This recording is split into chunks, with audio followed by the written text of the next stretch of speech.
कर लेते हैं आज छठे चरण के चुनाव पर और आने वाले 7वें चरण के चुनाव पर। अजीज खान साहब, मुस्कुराहट आपके चेहरे पर तो मैं देख रही हूं, आपने तो बड़े बड़े दावे भी कर दिए हैं उत्तर प्रदेश की खासकर 80 लोकसभा सीटों पर कि आप 79 जीत रहे हैं, एक सीट है जो फंसी हुई है। लेकिन प्रधानमंत्री ने तो पूरा सब कुछ बता दिया कि 4 जून को आप लोग क्या करेंगे।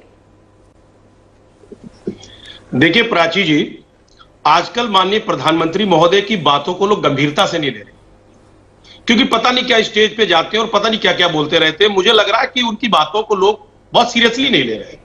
ये ईमानदारी की बात बता रहा हूं। माननीय मोदी जी की लोकप्रियता में बहुत भारी गिरावट आई है और सबसे बड़ी बात है उनकी भाषा शैली।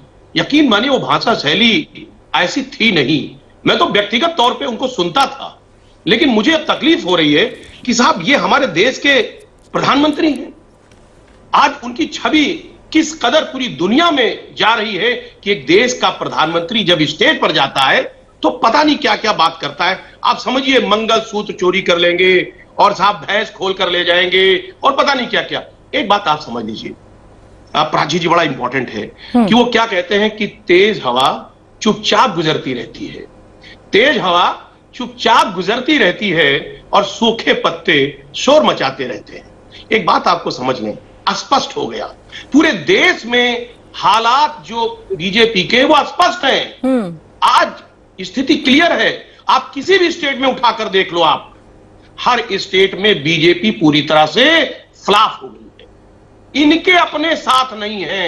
मैं आपको बता दूं, वही किसान जिसने इनकी सरकार बनाई थी, आप समझती है ना वो किसान किस तरह विद्रोह कर रहा है, किस तरह इनकी मोदी की गारंटी किस तरह ध्वस्त हुई है, क्योंकि इन्होंने सपनों को तोड़ा है, सपनों से खिलवाड़ किया है। ठीक। बेरोजगारों ने सरकार बनाई थी, बेरोजगारों ने सरकार बनाई थी। आज बेरोजगार क्या है, चौराहों पर है, उसमें लाठियां बांधी गई। आज वो बेरोजगार नौजवान किसान चौराहे पर है और वो ललकार रहा है कि मोदी जी आपने वादा किया था अच्छे दिन आएंगे, आपने तो अग्निवीर दे दिया। ऐसा अग्निवीर दिया, आज भी बोले हैं, आज अमित शाह जी कह रहे थे अग्निवीर के बारे में कि साहब वो पता नहीं क्या क्या कैलकुलेशन। अच्छा, बस एक छोटे से सवाल का जवाब दीजिएगा अजीज खान जी। आपका कॉन्फिडेंस हाई है, आप कह रहे हैं कि आप उत्तर प्रदेश में कम से कम 79 सीटें जीतने जा रहे हैं। ऐसा दावा जब भारतीय जनता पार्टी करती है, 400 पार का दावा करती है, तो आप लोग कहते हैं ईवीएम हैक हो जाएगी, ईवीएम में कोई गड़बड़ी होने वाली है, इसलिए इतने कॉन्फिडेंट नहीं है। अब जरा अपने कॉन्फिडेंस का भी राज बता दीजिए, कोई ईवीएम वाला चक्कर तो नहीं है। आप प्राची जी देख रही हैं कि किस तरह अब बैरिकेडिंग टूट रहा है। लोकप्रियता देख रही हमारे नेताओं की, खासतौर से मेरे नेता की लोकप्रियता देख रही हैं। जनता में उत्साह देखिए, और इस बिना पे हमारे नेता जो घोषणा कर रहे हैं कि हम 80 के 80 सीट जीत रहे, यकीनन उसके पीछे ग्राउंड है। अच्छा, 80 में 80 हो गई। अभी तो 79 सीटें थी, अब 80 में 80 हो गई। यानी जो फाइट आप काशी में मान रहे थे वो फाइट भी 7वें चरण में आते आते आप कह रहे हैं फाइट नहीं है। मैं कह रहा हूं क्योटो में फाइट बची ही नहीं। अच्छा चलिए ठीक है, राजीव रंजन जी इस बात का जवाब देंगे। राजीव रंजन जी, कहीं फाइट में है ही नहीं भारतीय जनता पार्टी और उनके घटक दल, यानी कि पूरा का पूरा एनडीए। ठीक। और सामने में अगर पस्त हाल विपक्ष हो तो विपक्ष की खामियों को उजागर करने के लिए अब अजीज खान जी, चुटीले अंदाज से क्यों परेशान हो जाते हैं आप, जो चुटीला अंदाज प्रधानमंत्री नरेंद्र मोदी का है? देखिए प्राची जी, 10 साल का वक्त बहुत लंबा होता है और काम करने का बड़ा वक्त मिलता है। यकीन मानिए तमाम स्पीच माननीय मोदी जी के रहे, प्रधानमंत्री महोदय के, कहीं उन्होंने कोई उपलब्धि की बात की नहीं की।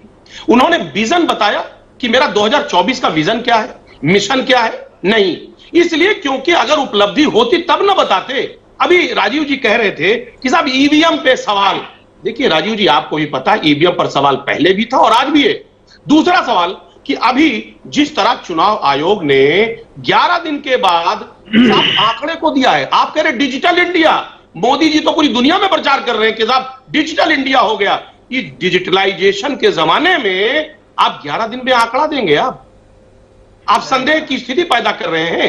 यकीनन देखिए कहीं ना कहीं जो दावे हैं उनकी पोल खुल रही है, क्योंकि मोदी जी तो कह रहे थे साहब डिजिटल इंडिया। अच्छा चलिए, यानी कि अभी से ईवीएम वाला हथियार विपक्ष ने निकाल लिया है, कम से कम ये तो मैं अजीज खान जी मानूं। और साथ ही साथ इलेक्शन कमीशन पर आपके आरोप, प्रेम शुक्ला जी इसका जवाब दीजिए, फिर आर्य रीना जी आपके पास। देखिए, मंत्रियों को आज भगवंत सिंह मान की सरकार ने जेल में डाला, कांग्रेस के 5 मंत्रियों को। तो ये 5 मंत्री अगर भ्रष्ट थे तो कांग्रेस के साथ, और चन्नी कह रहे हैं कि भगवंत सिंह मान भ्रष्ट है, तो मुझे बताइए कि ये इन्होंने 5 मंत्रियों को जो पंजाब में जेल में डाला, ठीक। ये प्रतिशोध की राजनीति है। ठीक है अजीज खान जी, प्रतिशोध की राजनीति तो पहले होती आई, आपके नेताओं पर आरोप लगे, उन पर केस चले, तब तो आपने कुछ नहीं कहा और अब तो आप उन्हीं के साथ बैठे हैं, उन्हीं को अपनी साइकिल पर आपने सवार कर लिया है और दावा कर रहे हैं कि आप उत्तर प्रदेश में बिल्कुल सुपड़ा साफ कर देंगे भारतीय जनता पार्टी का, पूरे के पूरे एनडीए का। देखिए 10 साल में किस तरह विपक्षियों को प्रताड़ित किया गया है ये दुनिया ने देखा, आपने भी देखा, प्राची जी आपने भी देखा, किस तरह चुने हुए मुख्यमंत्री को जेल में डाला गया और डाल करके क्या क्या हरकत की गई। मुझे कुछ बताना नहीं है, मैं उस पर चर्चा नहीं कर रहा चाहूंगा, बहुत लंबा चर्चा हो जाएगा। लेकिन आज जो चुनाव हो रहा है, जो आज छठे फेज का आज चुनाव हो रहा है और 7वें का होने वाला है, वो स्पष्ट है, एक तरफा हवा है। और एक बात आप जानिए, अभी कोविशील्ड की बात चल रही थी, यकीन मानिए वो कोविशील्ड लगवाने के बाद कितने लोग मर गए देश में, कितने मर गए। मैंने भी लगवाया है, मुझे तकलीफ है, मुझे भी दिक्कत हो रही है, मैं तो डर रहा हूं। मैं आपको बताऊं प्राची जी, चलते चलते हार्ट अटैक हो जा रहा है, एक्सरसाइज करते हुए हार्ट अटैक हो जा रहा है। मैंने तो योगा शुरू कर दिया, इसलिए मैंने योगा शुरू कर दिया। मैंने सर अपने स्वास्थ्य का ध्यान रखिए, लेकिन देखिए कोविशील्ड जैसा गंभीर मुद्दा है और मैं चाहूंगी उस पर विस्तार से चर्चा हो। ऐसे अगर आप बोलेंगे, डरा हुआ महसूस करेंगे तो सोचिए देश की जो बाकी जनता है उसमें कितना पैनिक क्रिएट हो जाएगा। अब आप पर आरोप तो लगते हैं ना। एक मिनट सर, आप कहते हैं अपनी उपलब्धियां नहीं गिनाते। अजीज खान जी एक मिनट, आपने कहा ये अपनी उपलब्धियां नहीं गिनाते। अब जितनी रैलियां उत्तर प्रदेश में होती हैं, मुख्यमंत्री योगी आदित्यनाथ हो या प्रधानमंत्री नरेंद्र मोदी कहते हैं ना कि हमने माफिया राज को खत्म कर दिया, हमारे सरकार में दंगे नहीं होते। समाजवादी पार्टी की सरकार में क्या होता था, किसी से छिपा तो नहीं है।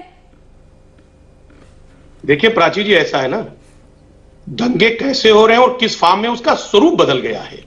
दंगे का स्वरूप बदल गया, एक बात आप जानिए। लेकिन जनता जो आज पूछना चाह रही, कह रहे साहब उपलब्धियां नहीं बताते। अरे उपलब्धियां बताए ना, बुलेट ट्रेन पे लोग पूछ रहे हैं, 2 करोड़ नौकरी पे लोग पूछ रहे हैं, लोग जानना चाहते हैं। पेपर लीक हो रहा है, 60 लाख बेरोजगार जो जिसका पेपर लीक हो गया, वो चौराहों पर है, पूछ रहा आखिर पेपर लीक क्यों हुआ। आप नौकरी नहीं देना चाह रहे थे इसलिए आपने पेपर लीक कर दिया। आप इस पर जवाब नहीं देते।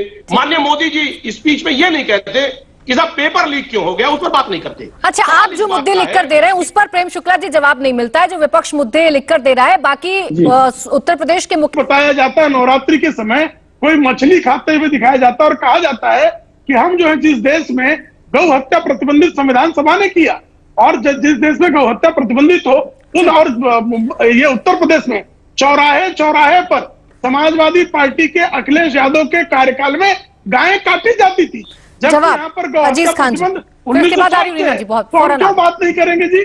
इस पर बात क्यों नहीं होनी चाहिए? ये भी तो देश के सरोकार का मुद्दा है। और आप सवाल अपने साथियों से क्यों नहीं पूछते जो पर्सनल लॉ लागू करने की बात करते हैं मैनिफेस्टो में? देखिए प्राची जी, ये इनका दोहरा चरित्र देखिए।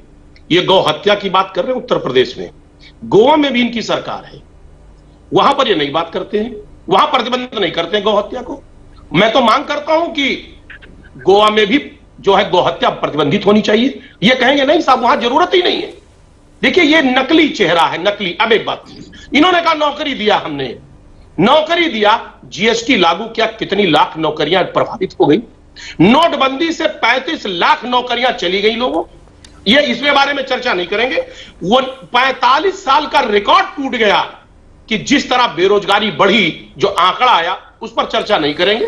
अरे उस पर चर्चा करने का मौका तो दीजिए ना अजीज खान जी। मैंने बड़ा सिंपल सा पूछा, मुस्लिम आरक्षण को लेकर आप लोग अपना स्टैंड क्लियर नहीं कर पाए, मौका देते गए भारतीय जनता पार्टी को। आपने ना हाँ बताया ना बताया। जो नौकरियां खाली हैं उन तक उसको इसकी भरपाई नहीं की। अच्छा चलिए रीना गुप्ता जी, अजीज खान जी आप कहते हैं लोग मुद्दा भटकाते हैं, लेकिन देते तो मुद्दा आप ही है ना इन लोगों को। रीना गुप्ता जी।